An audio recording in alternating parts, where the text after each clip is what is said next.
तिकडे अमरावतीत देखील मोठं यश भाजपला मिळालं आणि या यशानंतर आता अमरावती महानगरपालिकेच्या महापौरपदी कोण विराजमान होणार याची देखील उत्सुकता मोठी आहे।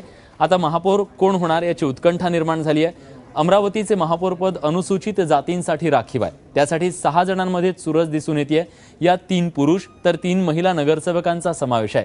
यातील विजय वानखेडे हे आमदार सुनील देशमुख यांचे निकटवर्तीय मानले जातात, तर गंगा अंभोरे या भाजप शहराध्यक्ष जयंत देहेणकर यांचे निकटवर्ती मानले जातात। त्यामुळे महापौर पदाची माळ कोणाच्या गळ्यात पडते याकडे सगळ्यांचं लक्ष लागलंय। आपण बघूयात की अमरावती महानगरपालिकेसाठी महापौर पदासाठी संभाव्य उमेदवार कोण आहेत। संजय नरवणे आहेत, विजय वानखेडे आहेत आणि अजय गोंडाने यांचं देखील नाव सध्या चर्चेत आहे। राधा कुरील, गंगा अंभोरे, अनिता राज या 3 महिला देखील शर्यतीत आहेत।